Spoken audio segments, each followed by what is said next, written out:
আসসালামু আলাইকুম। অনেক বছর আগের একটা কথা হঠাৎ গতকালকে থেকে মাথায় ঘুরতেছে, আপনাদের সাথে একটু শেয়ার করি। তখন ক্লাস খুব সম্ভবত 5-6-এ পড়ি। এরকম একটা সময় হঠাৎ করে টিফিনের পরে আমরা প্রথম যে ক্লাসটা হয় ওই জায়গায় বসা, স্যার ক্লাস নিতেছে। হঠাৎ আমাদের যে স্কুলের প্রধান শিক্ষক ছিল রূপচান বাড়ই স্যার, উনি আসছে। এসেই এক ছাত্রের নাম ধরে রাখতেছে, এই নামে আসো কেউ? স্যার এই নামে কেউ আছে ক্লাসে? এরপরে ও বাইরে এসে, স্যার আমি এদিকে আয় তুই বললে স্কুলের ক্লাসের সামনে যে বারান্দা ওই জায়গায় নিয়ে গেছে, নিয়ে ওরে আর কি ধুমধরাক্কা মাইর যারে কয়, বুঝছেন? মানে কায়দার মারা মারছে, ওরে বাবারে মারে খুঁজে চিল্লেইছে আর ওই যে মারছে। আর আমাকে ক্লাসের মধ্যে যে স্যার ছিল ওই লাস্টে যাই কয়, থাক স্যার ভুল হয়েছে, ও আর করবে না এইসব কইঠেই সারাই লইয়েছে। তো ক্লাসটা যখন শেষ হয়েছে তখন আমরা গেছি, যাই অর্ধারে জিগেইতেছি মামা কি হয়েছে, স্যারে তো মাল লেখা, তোরে মাল লেখা দুটিয়া।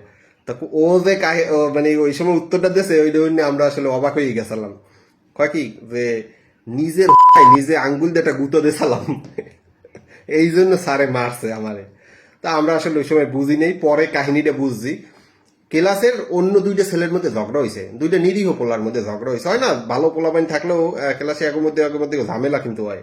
তো হওয়ার পর একজনে আবার ও তো একটু গুন্ডা টাইপের লোক, ওর কথা কইছে যে একজনে আরেকজন আর কইছে তোরে মাইর খেয়ে আমু অরাতার।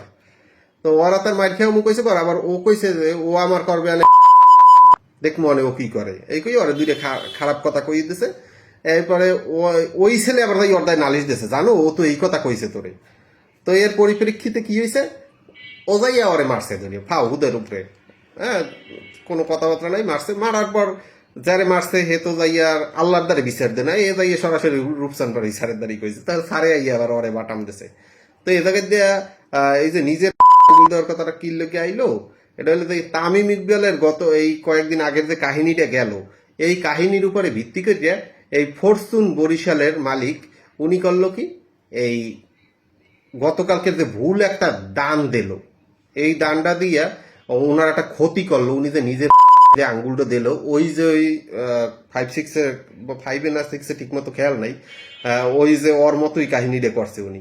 তো পরে উনি বসবে এই বিপিএলটা যাইবে অন্য একটা দল যখন বরিশাল নেবে, বা বরিশাল চান্স না পাইলে তো উনি যখন দেখবে যে ওনার ফেস ভ্যালুটা কত কমে গেছে, ওনারে মানুষ এখন আর আগের মতো মূল্যায়ন করে না, ওনার যে আগে একটা সারা দেশের মধ্যে অবস্থান ছিল ওইটা আর নাই, ওনারে যে বিভিন্ন সময় মিডিয়া ডাকতো বা ওনার কাছ থেকে ইন্টারভিউ নিত বা ওনার একটা আলাদা অবস্থানে নিয়ে গেছিল, হ্যাঁ এই ফরচুন বরিশালের মাধ্যমে একটা খুব বড় অবস্থানে গেছিল, যখন দেখবে এইটা নাই তখন উনি বুঝবে যে আরে খাইছে তো, আমি তো আগামাথা না ভাববে এদিক ওদিক না তাকাইয়ে তামিম ইকবালের বুদ্ধিতে নিজের যে আঙ্গুল দিয়া এবার তো একটা ক্ষতি করিয়া লাইলাম নিজের।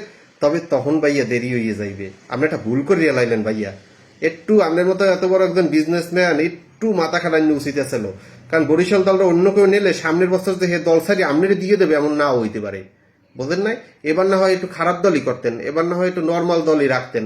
আপনি আপনার মতো করে দল না হয় একটা সাজাইয়ে কোনো মতে যে এবারে বিপিএলটা চালাইয়ে নি, চ্যাম্পিয়ন নাইলে এবার না হইলাম সামনের বার হইলাম, কিন্তু আপনার দলটা ধরে রাখা উচিত ছিল। আপনার এই যে একটা নাম ফরচুন বরিশালের, আপনার নিজের যে একটা নাম, আমনে মেয়া এই চিন্তা না করিয়া আপনি তামিম ইকবালের বুদ্ধিতে দল নিলেন না, আপনি বসবেন। এবং ওই যে কয় না যে আইস বুঝবি না বুঝবি কাইল, হ্যাঁ কপাল থাপড়াবি আর দিবি গাইল, তা আমনের অবস্থা হইবে হেইয়া ভাইয়া, বেশ দিন নাই হইতে।